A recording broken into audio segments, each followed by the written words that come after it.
Vou compartilhar, tá, o meu slide. Tá, joia. Bom, vamos iniciar então a nossa segunda aula, né, da nossa formação. Continuar aí com a professora Milene.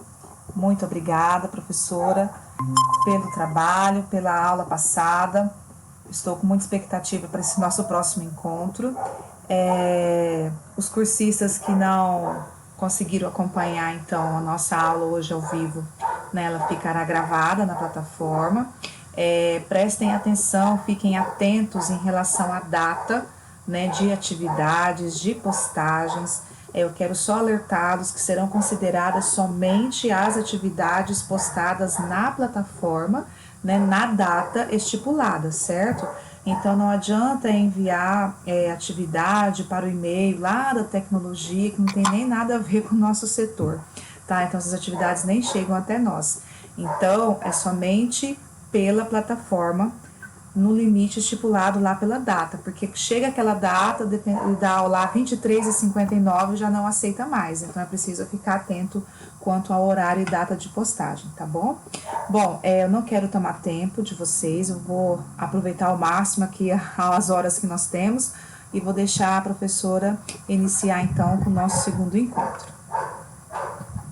Bem, boa noite, pessoal. Espero que estejam todos bem. Me escuta bem, Emília? Então, tá jóia. A aula passada, né, encontro, enfim, eu vou pedir, Emília, para você fechar o seu microfone, que está dando um pouquinho de eco. No nosso encontro passado, nós conversamos um pouquinho sobre escrita, né, sobre o ensino da escrita, sobre algumas questões importantes para pensar, né, a produção textual e o ensino da escrita. E no encontro de hoje, eu anunciei que ia conversar um pouquinho mais com vocês a respeito da correção textual. Então, planejei uma fala em que eu vou tentar, né, resgatar aí da literatura da área alguns princípios que norteiam o processo de correção textual e que são importantes quando a gente se lança aí nessa empreitada de tentar corrigir os textos dos nossos alunos, tá? Então, retomando um pouquinho do que a gente conversou semana passada, qual que seria o diagnóstico que a gente tem, né? Em primeiro lugar, a gente sabe, nós que damos aula, né, independente de sermos professores de língua portuguesa ou não, nós sabemos que os alunos têm grandes dificuldades para produzir textos, né? E aí são motivos vários que levam a essa dificuldade na produção textual. Mais um deles, e que eu comentei bastante com vocês no encontro passado, é o processo de desconstrução da discursividade na escrita. Então, eu falei, vocês que assistiram ao vídeo, né, puderam perceber que é um processo que a maioria de nós vivencia ao longo da nossa escolarização, em que nós vamos nos adaptando a modelos, né, de texto, principalmente a chamada redação escolar, que inclusive hoje a gente pode dizer que é um gênero discursivo, que tem uma forma canônica, né, um modelinho padrão, um tipo de linguagem específica e que normalmente é o que se cobra em vestibulares, em concursos, e que a escola costuma ensinar com bastante frequência. Esse tipo de texto acaba fazendo com que a atividade, né, criativa dos alunos, a discursividade deles vá sendo achatada, né, e aos poucos eles vão deixando de criar, né, de construir o seu próprio discurso para repetir esses modelos e esses padrões. E um outro diagnóstico que a gente pode falar que prejudica muito, né, no ensino da escrita são as correções inadequadas, né? A gente vai conversar, então, hoje especificamente sobre esses tipos de correção e por que eles são inadequadas, né? Por que elas são inadequadas. Bem, mas para começar a falar de correção, a gente precisa saber o que é correção. E eu retomo para falar um pouquinho com vocês uma teórica italiana, a Maria Teresa Serafini, que em 1985 escreveu, né, um livro que é bastante clássico e que é uma referência nesse estudo, né, da área de correção textual. lá em 1985, ela dizia o seguinte, isso há 36 anos, né? Que a correção é um conjunto de intervenções que o professor faz para apontar defeitos e erros, né? E eu destaco aí a palavra defeitos e erros. Hoje, né, passados 36 anos, a gente procura redimensionar essa compreensão, né, do que seja a correção textual, e a gente tenta pensar, então, na correção como um conjunto de intervenções que o professor realiza para compreender ou levar o próprio aluno à compreensão das hipóteses de efeitos de sentido formuladas em textos. Então, atualmente a gente prefere falar não mais em erros, mas sim em hipóteses, né? O aluno, quando ele está escrevendo um texto, ele está construindo hipóteses, e nem sempre as hipóteses dele, né, geram um efeito de sentido que ele gostaria. Então, o professor, nesse processo, vai interpretar essas hipóteses e dar sugestões para o seu aluno no processo de reescrita, em vez de apenas apontar os defeitos e os erros do texto, tá? Também é muito importante, quando a gente vai pensar em correção textual, que a gente compreenda o texto como um espaço de interlocução. Então, o que é o texto como um espaço de interlocução? Ele é um espaço de diálogo entre o escritor e o leitor, né? Então, quando eu proponho a escrita de um texto, e eu falei isso para vocês no nosso outro encontro, eu estou propondo uma interlocução, né? E essa interlocução, ela vai se dar à distância, né? Então, eu não tenho uma imagem muito concreta de quem é esse interlocutor que vai ler esse texto. Isso falando aí dos escritores, né, que publicam seus livros, enfim. O aluno, ele vai ter a perspectiva de um interlocutor que é o seu professor, né, às vezes os seus próprios colegas de sala, mas essa visão de interlocução à distância, ela precisa ser construída desde o comecinho da escolarização, né, e se ampliando ao longo do tempo, né? O texto, ele vai atingir leitores que nem sempre a gente pode controlar, né? A gente não vai ter acesso a esses leitores. Então, essa noção é muito importante. Então, o texto é um espaço dialógico entre o escritor e o leitor. Também é um espaço de diálogo entre as versões desse mesmo texto que foram reescritas, né? Quando o autor, o escritor, o escrevente, enfim, seja quem for que esteja escrevendo, quando ele reescreve, ele está dialogando com o texto anterior e também com todos os outros textos, né, que ele já conhece. E existe também um processo de diálogo entre o aluno e o professor, né, e esse processo de diálogo entre aluno e professor é justamente o processo de correção. Então, o professor, como leitor, ele orientará o aluno a descobrir os pontos fracos e fortes desse diálogo. Então, no diálogo que o professor vai travar com o seu aluno na correção textual, ele vai orientar o próprio aluno a descobrir quais são os pontos que ele pode melhorar no seu texto, né? Tendo essa noção de que o aluno está tentando, no seu texto, dialogar com seus leitores. Então, esse diálogo, ele não se estabelece só no próprio texto do aluno, mas entre o texto que o professor escreve no momento da correção. Então, é um tipo, né, um outro texto que surge quando o professor corrige o texto do aluno. A correção textual, ela é um texto, tá? E é um espaço extremamente dialógico também. Bem, tendo a compreensão aí dessas questões que eu antecipo aqui com vocês, a gente fala um pouquinho mais agora de avaliação e correção. Quando eu compreendo esses conceitos aí de texto como espaço dialógico, né, o que eu vou ter em mente? Que o professor, ele vai passar para uma posição de interlocutor do texto, e quando ele se assume como um interlocutor do texto do seu aluno, ele vai mudar a sua concepção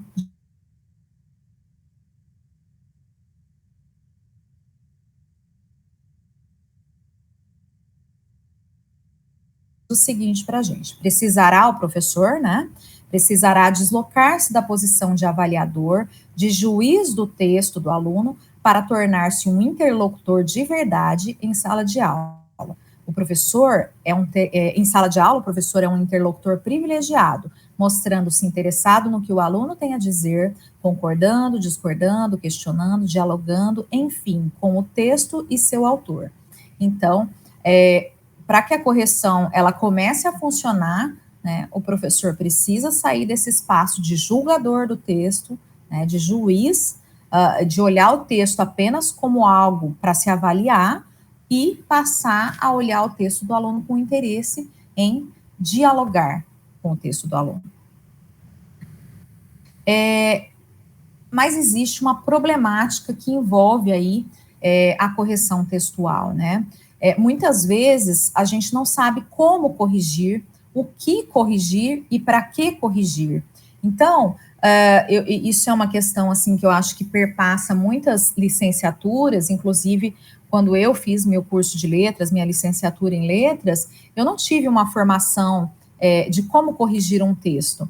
Né? Então, o que acontece quando eu não sei como corrigir, o que corrigir e a finalidade de corrigir? Eu acabo criando o meu próprio método, né? Então, a maioria dos professores, eles criam seus métodos de correção, né? Eles são autodidatas, eles vão observando aí na sua prática o que os outros professores fazem, o que os seus professores corrigiam nos seus textos e vão criando seus métodos, né? Vão estudando, enfim, e formulando as suas próprias formas de corrigir.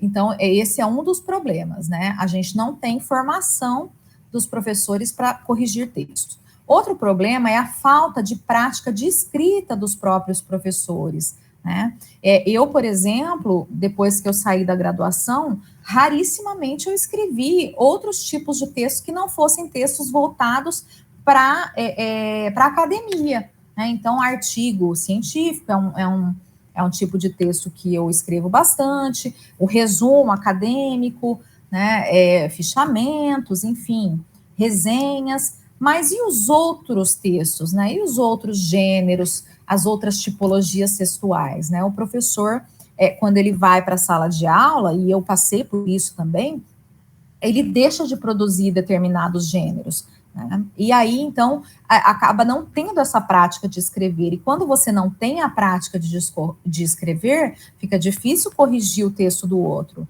né? Então, é um desafio para o professor escrever textos também. Um outro problema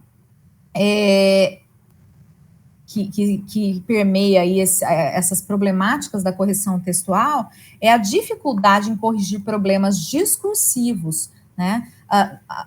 Os professores, como não são formados para corrigir textos, eles vão criando seus métodos próprios, né? Não tem prática de escrita, né? O que acontece com o professor? Ele acaba não sabendo olhar para os problemas discursivos do texto do seu aluno, né, e corrige apenas aquilo que está na superfície do texto, né, na forma, ok? Então, são questões a se pensar. Não estou dizendo que os professores não escrevem, eles escrevem, mas escrevem gêneros muito específicos, por exemplo, um relatório, um planejamento, né, de aula, um planejamento de ensino, e acabam não escrevendo os textos que eles próprios pedem para os seus alunos. Eu até conversava com uma colega esses dias, e a gente participando de uma formação, nós somos coordenadoras do PIBID, de língua portuguesa da UFGD, e conversando a gente falava, nossa, a gente pediu uma crônica argumentativa para os nossos alunos, e nos desafiamos a corrigir, a escrever também esse texto, essa crônica argumentativa, e foi muito difícil, não era um gênero que a gente estava acostumada, a gente não estava muito vinculada a esse tipo de gênero, não tinha uma prática legal de escrita, então a gente se pôs no lugar do aluno. Eu acho que isso falta muitas vezes para os colegas professores, se colocar, né, no lugar do aluno e falar, nossa, será que eu sei escrever esse gênero que eu estou pedindo para o meu aluno? Né? Será que eu sei, será que eu tenho um repertório bom para escrever tal tipo de texto? Né? Ou será que eu dei um repertório suficiente, construí junto com o meu aluno esse repertório para pedir que ele escreva um texto? Então, são questões aí importantes e que geram problemas na correção textual. Bem, o que a gente pode dizer, né, sobre a correção textual em sua grande maioria, né? Que há uma atenção exagerada aos aspectos formais do texto, privilegiando a adequação da superfície textual, como, por exemplo, problemas de ortografia, de concordância, de acentuação, problemas de regência. Então, vejam que são questões, assim, no plano do linguístico mesmo, né, do que está manifestado na superfície do texto. E o discurso em si acaba ficando em segundo plano. Então, o que acontece, né? Esse tipo de correção textual, né, olhando para os aspectos formais do texto, ele não contribui com a melhoria desses textos, né? E isso desanima tanto os professores como os próprios alunos. Então, no máximo, o que você tem quando você olha apenas para a superfície do texto, faz essas correções e pede para o seu aluno reescrever? Na verdade, você vai ter o chamado texto passado a limpo, né? Você vai ter o texto passado a limpo, que não vai ter aqueles probleminhas que você apontou lá no texto do seu aluno, probleminhas formais, mas que não melhorou, né, não evoluiu em termos de discursividade. Bem, o que é importante, então, para pensar a correção textual, né? É importantíssimo estabelecer e hierarquizar os critérios e a forma de correção, né? Então, os critérios seriam o como, né? E o que corrigir, os critérios seriam o que corrigir e a forma de correção seria o como corrigir, tá? Então, nós temos aqui uma proposta de Conceição, 2004, que vai nos dizer o seguinte, que é preciso, no processo de correção textual, focar nos aspectos discursivos.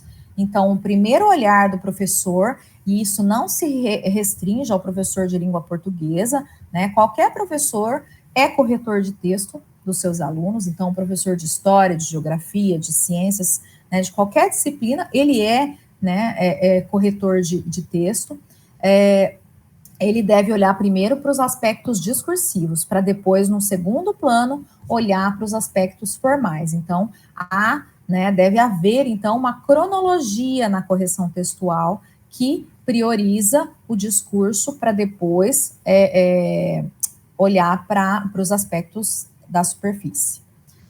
Então, os procedimentos dessa proposta de correção, né, que a Conceição estabelece, seriam, então, como corrigir o texto, e o como está vinculado ao tipo de correção que o professor vai utilizar, né, para fazer aquelas correções, e o que corrigir no texto. Então, para onde eu vou olhar, quais serão os problemas que eu vou priorizar para corrigir o texto do meu aluno. Para que o processo de correção textual tenha um efeito positivo, seja efetivo, essas duas questões precisam ser levadas em consideração pelo professor. Ele precisa hierarquizar os critérios e a forma de corrigir. Então, parafraseando, ele precisa decidir como ele vai corrigir o texto, o tipo de correção que ele vai usar, e estabelecer o que ele vai olhar no texto do aluno, né? O que corrigir naquele texto, que é o problema a ser corrigido. Então, a gente tem, na literatura da área de correção textual, no Brasil ela é um pouco escassa, né? Não é uma área muito pesquisada no Brasil, ainda tem bastante campo para se trabalhar na correção, mas nós temos aí alguns autores de referência. Então, a Serafini, eu citei para vocês, né, que é aquela autora italiana, e ela entrou com muita força no Brasil, então a maioria de trabalhos aí que vocês pegarem na área de correção textual vão beber nessa fonte da Serafini, né, então, ela é uma das autoras bem conceituadas da área. A outra autora que a gente tem, essa sim brasileira, é a Eliana Ruiz Donaio, tá? Que eu vou falar um pouquinho do tipo de correção que ela descreve.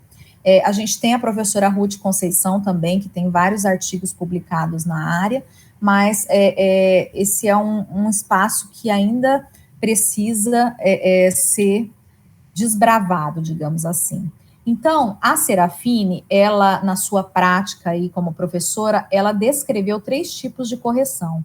O primeiro tipo, ela denominou correção indicativa. O segundo tipo, correção resolutiva. O terceiro tipo, correção classificatória.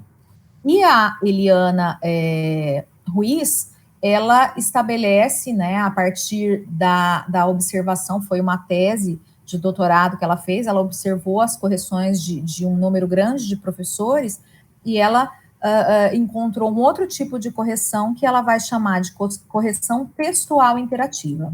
Então, eu vou falar rapidamente de cada um desses tipos, vocês devem conhecer, já devem ter praticado, né, mas a gente vai retomar um pouquinho aí o que são, né, como que eles funcionam.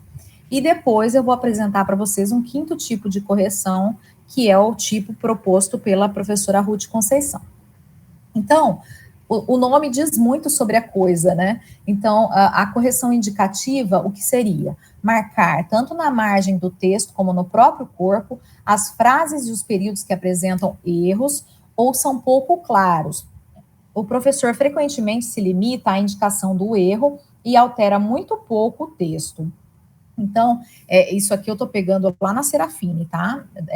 Por isso que eu coloquei erros entre aspas, porque é a fala dela. O que significa isso? O professor vê um problema lá no texto, ele pega, faz um círculo em volta, ou grifa embaixo, né?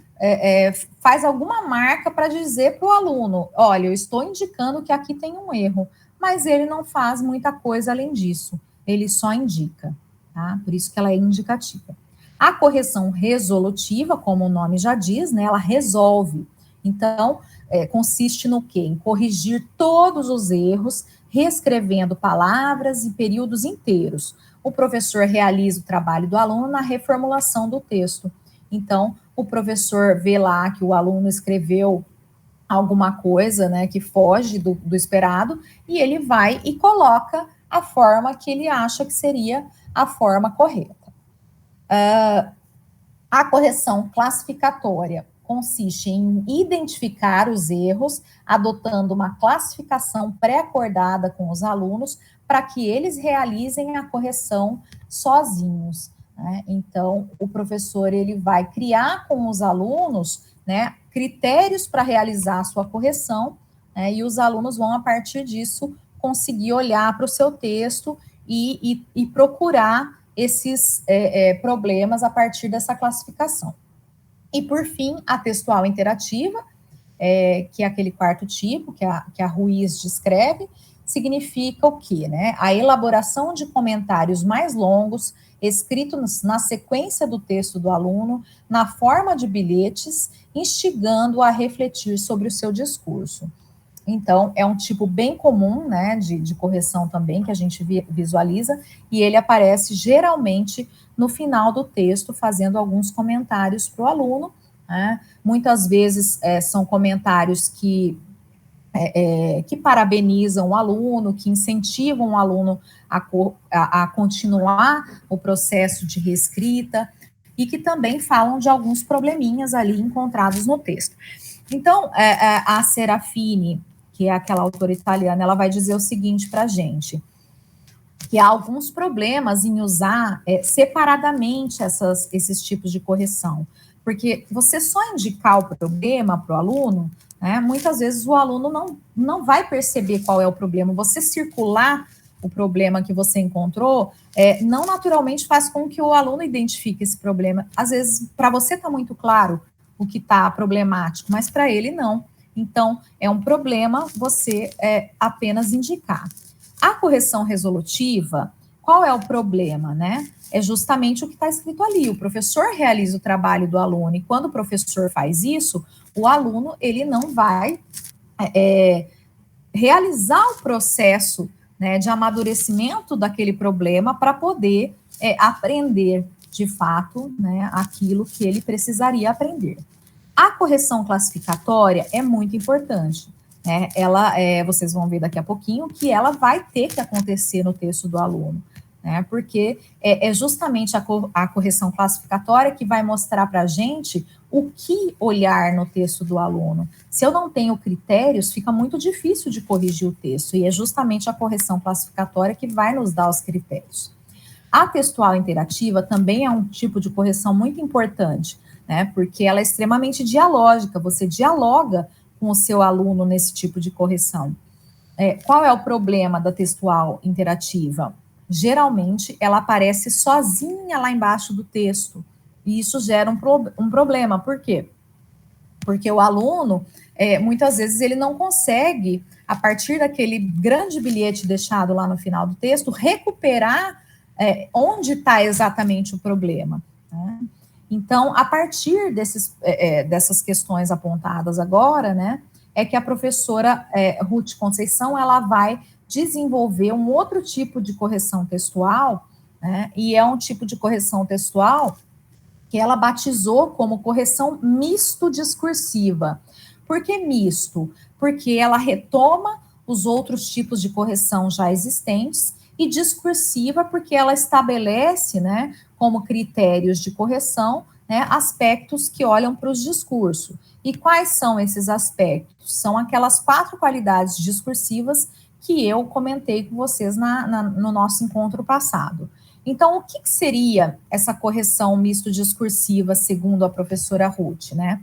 Ela consiste em indicar claramente o problema discursivo, ou seja, indicar correção indicativa, classificar esse problema, ou seja, correção classificatória. Essa classificação seria de acordo com critérios previamente estabelecidos e trabalhados com os escreventes. No caso da proposta da professora, são as qualidades discursivas. Além disso, anotar as observações em forma de diálogo, próximas à indicação do problema discursivo diagnosticado. Isso seria o quê? A correção textual interativa, né? Então, vejam que a correção textual interativa nessa proposta, ela não vai aparecer lá embaixo, né, do texto, ela vai aparecendo onde vai sendo indicado o problema, ela já aparece, tá?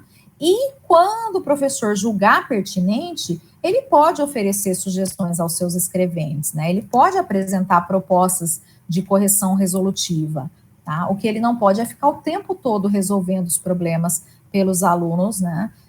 Achatando a capacidade dos alunos, né, de abstração e de compreensão do problema que ele precisa resolver. Bem, então eu gostaria de falar um pouquinho para vocês sobre alguns princípios que são fundamentais, né, na correção textual e que retomam aí todas essas leituras, né, que eu fui citando para você, que é a Serafine, a Ruiz, a Conceição, né? Então vamos conversar um pouquinho sobre esses princípios fundamentais. Só um segundo. Então, uma característica importante quando a gente pensa em correção, né? A correção não pode ser ambígua, né? O que significa isso? Por exemplo, quando eu indico o problema para o aluno circulando lá uma frase ou uma palavra e não falo nada a respeito do que eu gostaria que ele fizesse com aquilo, isso gera uma ambiguidade, o aluno não sabe, né, qual é o sentido que eu quis dar para aquilo. Então, a correção não pode ser ambígua, ela precisa ser muito clara para que o aluno saiba o que ele precisa resolver no seu texto. Segunda coisa, os erros, eu ponho entre aspas porque é a voz da Serafine, devem ser identificados e categorizados. Então, quando eu reconheço um problema no texto do meu aluno, eu preciso identificar e dar uma categoria para aquele problema, né? E essas categorias, elas precisam ser combinadas, o aluno precisa conhecer quais são as categorias que o professor vai olhar no seu texto. Outra questão importante, essa aqui eu diria que é uma das mais polêmicas, porque eu até concordo com a Serafine, né, do motivo de a gente não dever sobrecarregar os textos dos alunos, né, com muitas correções, mas, por outro lado, eu vou dizer, né, que a gente não tem tanto tempo de fazer um processo longo de reescrita, né, nesse sistema que a gente tem, né, nesse sistema escolar brasileiro. Então, às vezes, quando o professor consegue fazer o processo de reescrita, ele vai conseguir, no máximo, fazer 2 ou 3 reescritas, né, no modelo que a gente vive hoje na escola. Então, fica difícil corrigir poucos erros, mas o que está subjacente a essa ideia de corrigir poucos erros no texto do aluno? A ideia é de não ferir, né, o aluno, muitas vezes, ele se sente ferido com aquelas correções. Imagina, você pega seu texto todo rabiscado, né, de vermelho, né, cheio de anotações. O aluno, ele se sente desmotivado para corrigir aquele texto, ele se sente, a sua autoestima, né, afetada. Então, é muito complexo esse processo aí de corrigir muitos erros no texto do aluno. Mas eu confesso que eu tenho um pouco de dificuldade de não corrigir muitas coisas por conta dessa quantidade de reescritas que a gente faz, né?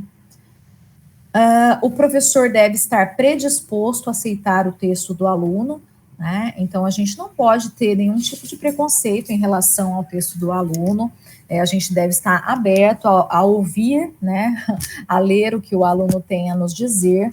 É lógico que isso dentro dos princípios éticos, né, não ferindo aí questões fundamentais de direitos humanos e tal, o aluno pode pensar diferente do professor e o professor tem que aceitar isso no texto do aluno, né? Isso é muito importante.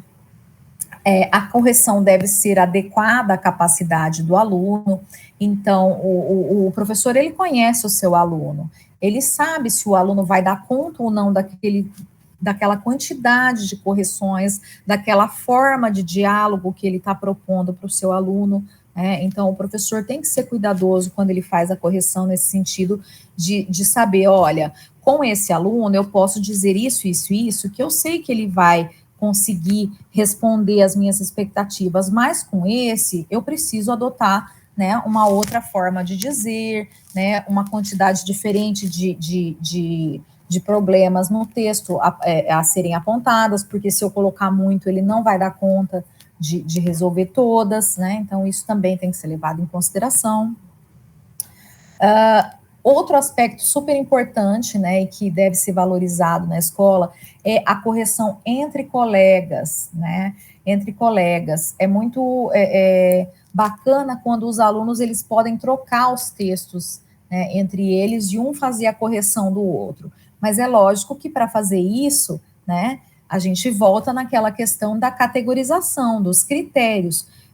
Não só o professor tem que ter clareza dos critérios que estão sendo utilizados na correção, mas os próprios alunos também. Tá? Os alunos, eles precisam ter esse conhecimento dos critérios.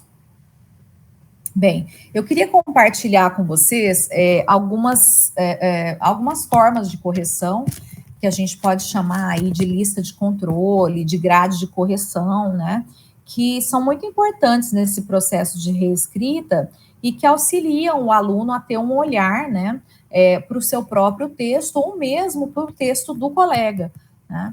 Então, é lógico que essas listas de controle que eu vou mostrar para vocês foram listas pensadas para os alunos da universidade, né? Então, para levar para a sala de aula da educação básica, isso teria que ser adaptado a um tipo de linguagem que os alunos possam compreender, eles teriam que conhecer, né, esses critérios, talvez a quantidade de aspectos a serem analisados seja muita, dependendo da série, então tudo isso tem que ser levado em consideração na hora de se elaborar a sua lista de controle. A primeira lista que eu vou mostrar para vocês, ela foi elaborada pela professora Ruth Conceição, e ela é uma lista que usa apenas os critérios discursivos, tá? Então, vou abrir aqui. Só um segundo.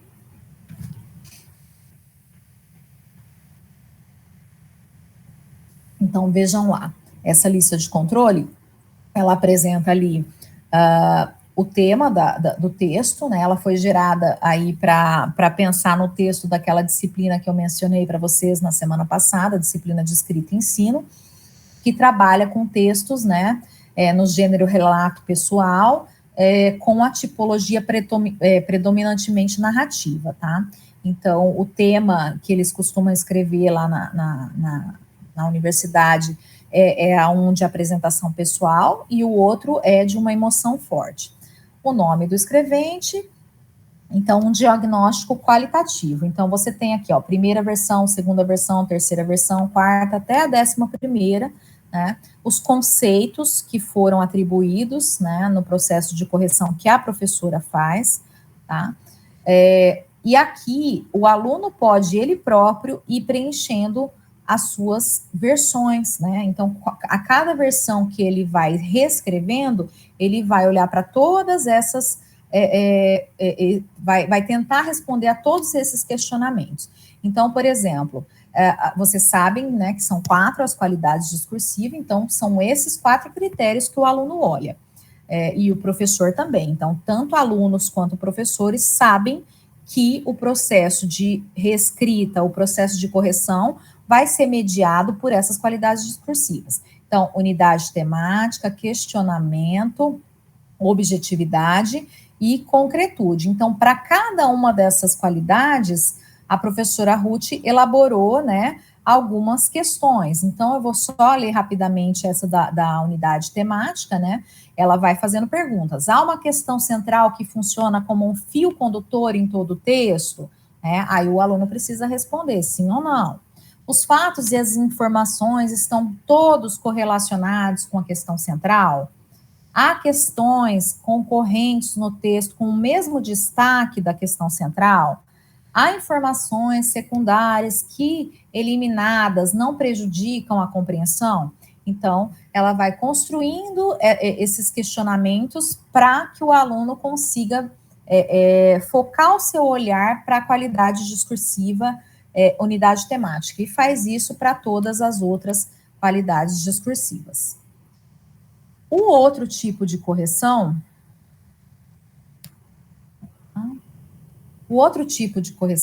é uma ficha de controle que eu elaborei para o gênero crônica argumentativa, numa formação para o PIBID que eu dei sobre esse gênero, né? Então, antes de os alunos iniciarem o processo de correção, nós trabalhamos várias crônicas, lemos, depois nós conhecemos os critérios que norteariam a correção textual, analisamos a estrutura do gênero, o estilo, né, seguindo ali a noção de gênero bakhtiniana, e depois, então, os alunos produziram o texto já sabendo o que seria observado, e, na sequência, a gente fez o processo de escrita e reescrita. Então, vamos lá.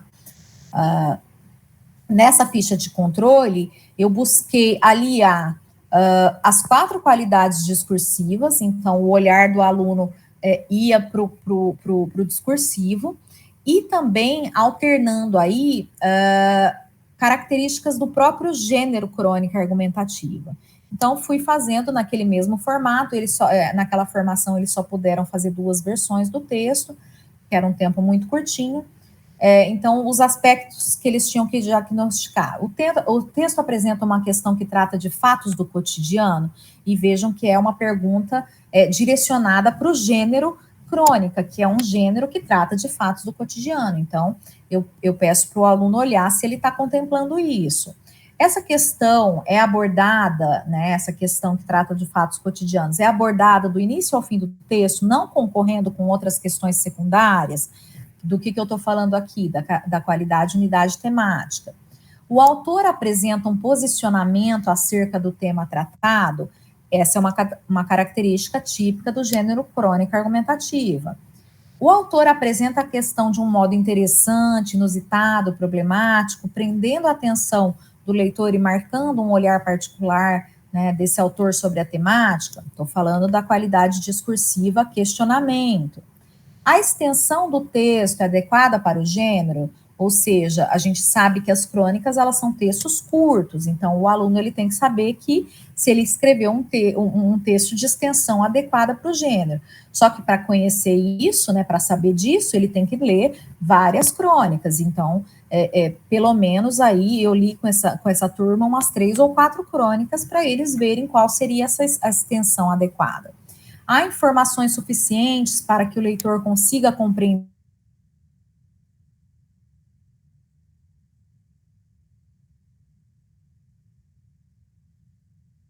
subjetividade. Depois, ó, a argumentação é a tipologia predominante no texto? Outra questão relacionada ao gênero, crônica argumentativa. Depois, os dados fornecidos nos argumentos são suficientes para que o leitor levante hipótese ou tire conclusões? Isso aqui já estaria voltado para a qualidade discursiva concretude. O autor adota a norma padrão da língua, por quê? Porque numa crônica argumentativa, né, o tipo de norma, né, deve ser a norma padrão. Então, vejam que é uma ficha de controle que eu elaborei, né, pensando nessa formação específica, nesse gênero específico, olhando para o discurso. Então, quando eu elaboro isso, o que eu tenho em mente? Eu tenho em mente o que eu quero olhar no texto do meu aluno, né, e como eu vou olhar. Tá? Então, qual foi o que eu vou olhar, né? Foram as qualidades discursivas e os aspectos do gênero crônica. Isso é o que eu vou olhar. Agora, o como eu vou olhar é o tipo de correção. Qual foi o que eu adotei? O tipo de correção misto-discursiva que eu apresentei agorinha para vocês. Então, são coisas que a gente pode fazer para melhorar o ensino da escrita. E essa ficha de controle ou grade de correção, né, o próprio aluno pode usar, corrigindo o seu texto, ele pode usar corrigindo o texto do colega, o professor pode usar também para corrigir, né, enfim.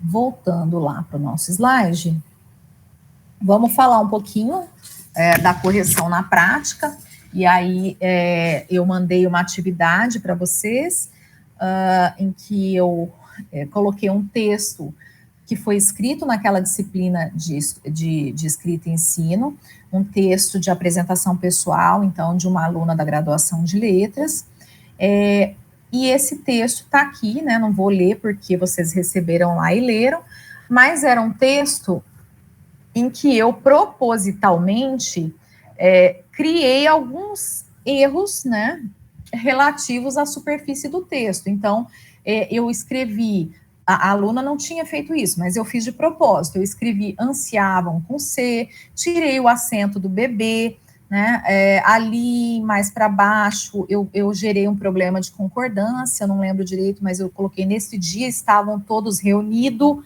né, então eu fui criando alguns problemas ali no texto, por quê? Porque eu queria olhar de que forma vocês iam corrigir esse texto. Eu recebi lá pelo Moodle 8 correções textuais, né? E assim, o que eu percebi? Qual é o feedback que eu posso dar dessas correções, né? A maioria delas foi de correção indicativa e resolutiva. Então, ao mesmo tempo em que os professores, eles indicavam, eles já colocavam a resolução do problema ali no próprio texto do aluno, tá? Eu não vou projetar nenhuma aqui para vocês, mas basicamente foi isso. Com exceção de duas correções em que as corretoras, elas buscaram um pouco de diálogo com o aluno. Então, ali elas identificavam o problema, puxavam elas não puxaram flechinha porque era no Word, né, mas puxavam um comentário, né, faziam um comentário marcando numa cor diferente. Então, uma pessoa fez nesse formato, ela apontava ali, indicava o problema e já colocava na frente alguma pergunta, alguma coisa. Então, o que a gente percebe? Uma correção indicativa seguida de uma textual interativa, né? Teve uma outra pessoa que colocou um bilhete bem legal embaixo do texto, assim, colocando aí alguns problemas que ela observou, né? Então, a gente percebe lá nessa correção o tipo textual interativa, né? Mas o que aconteceu na maioria das vezes, né? Além de usar a correção indicativa e a correção resolutiva, o olhar recaiu sobre os aspectos, né, da superfície textual. Então, os professores olharam mais para a forma e não para o conteúdo, tá? E aí, agora, então, eu vou tentar mostrar para você, simular aqui o que seria uma correção desse tipo misto discursiva, né, que é aquela correção que a professora Ruth Conceição elaborou e que se baseia naqueles 4 tipos de correção: indicativa, resolutiva, classificatória e textual e interativa, e que escolhe como critério, né, as 4 qualidades discursivas do professor Guedes, que a gente conheceu no nosso encontro passado. Então, aqui eu trago para vocês, né, uma correção, uma simulação, né, desse diálogo que eu tentei estabelecer com o texto, né, e com a escrevente.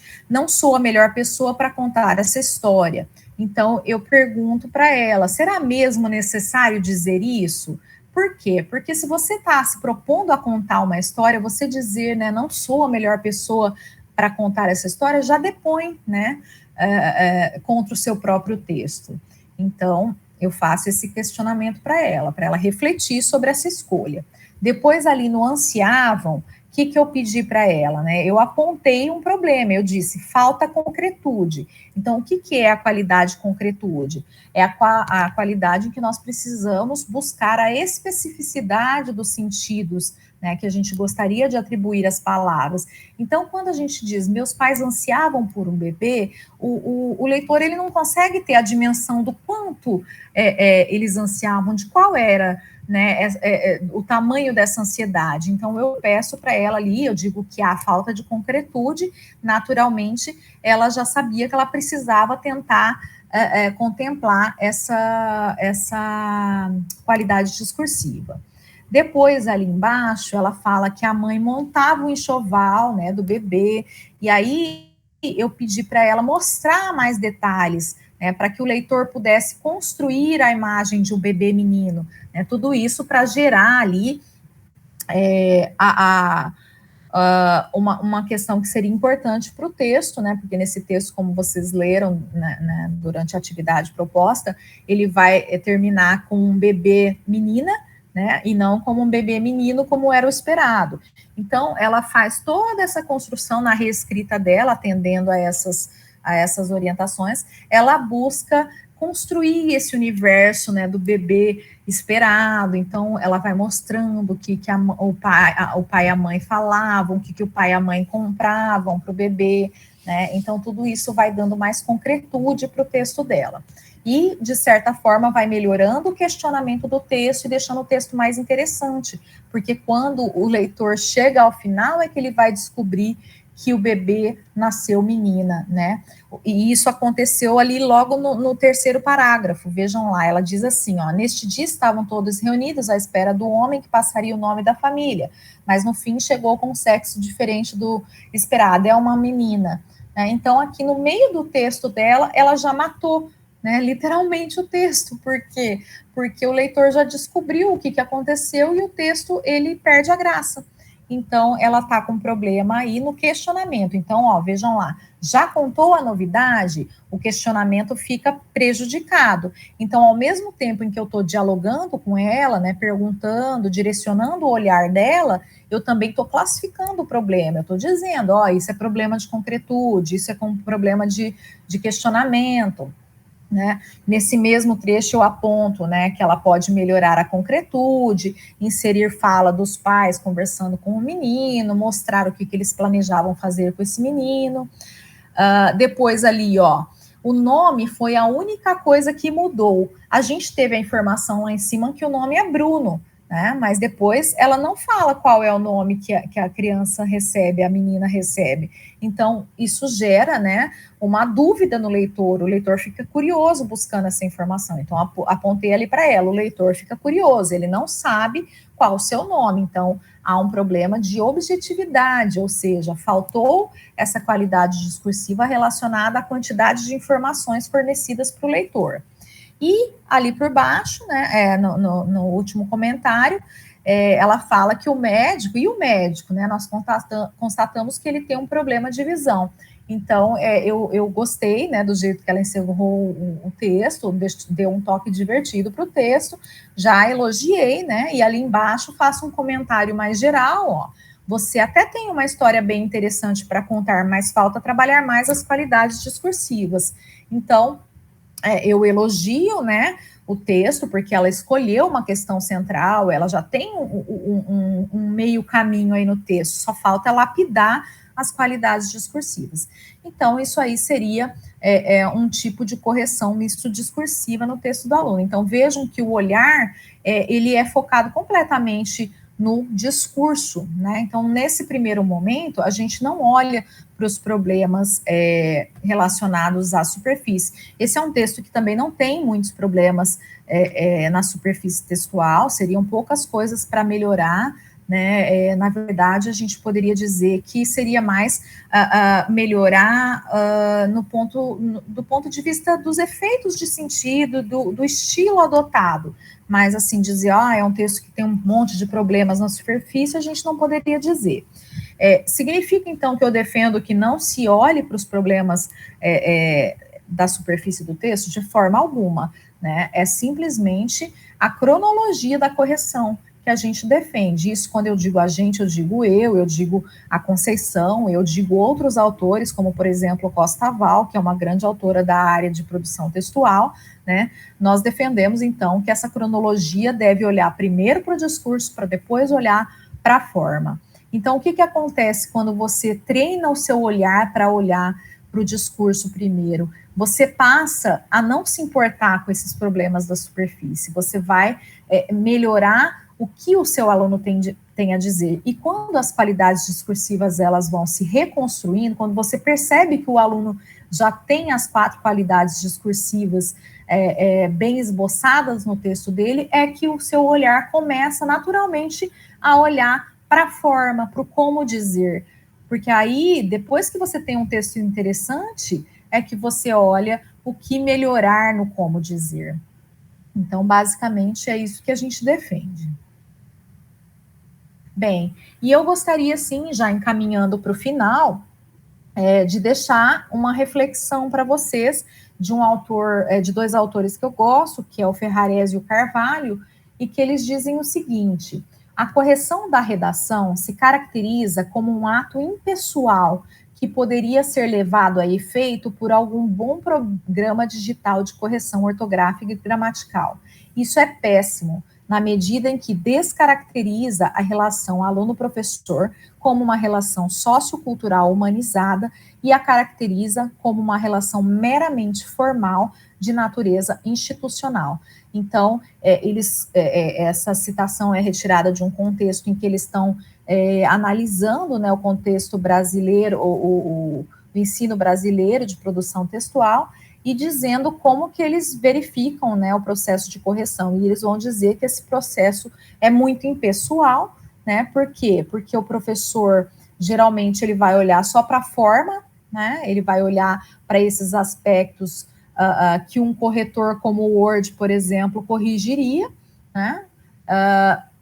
E isso minimiza, né, essa relação humanizada entre professor e aluno no processo de correção.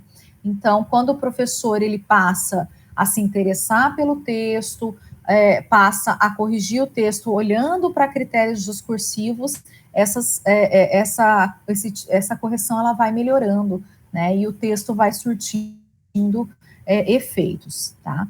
É lógico que a gente não desconsidera, né, a quantidade de trabalho do professor, né, a quantidade de turmas que ele tem, dar 40 horas de aula, né, ter mais de 160 redações para corrigir, né, isso tudo prejudica muito, né, e atrapalha muito o processo de correção textual. Mas, por outro lado, a gente não pode deixar de dizer o que é o ideal a ser feito, né, é o ideal a ser feito. Agora, como que a gente vai chegar a esse ideal? Aí são outros 500, né, a gente precisa mudar muitas coisas, né? Por exemplo, uma das coisas que a gente sempre fala, né? A quantidade de gêneros que são ensinados na escola, né, que são pedidos aí nos referenciais, ou mesmo agora na BNCC, são inúmeros, né? Você tem que praticamente a cada semana ensinar um gênero novo para dar conta de tudo aquilo. E é impossível fazer um trabalho, né, de ensino da escrita em uma semana. Né? Para você ter um processo aí de escrita, reescrita e de correção, né, que surta efeito, você precisa de no mínimo 1 mês e meio. Então, a gente fica amarrado a determinadas questões que atravancam esse processo aí de melhoria no ensino da escrita.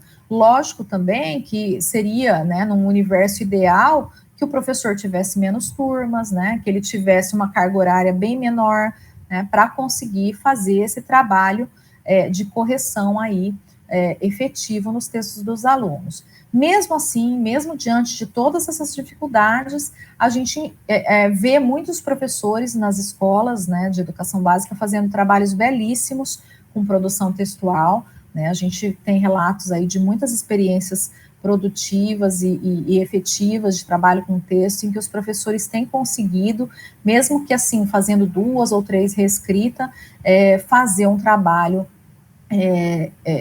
profícuo aí de produção textual com seus alunos.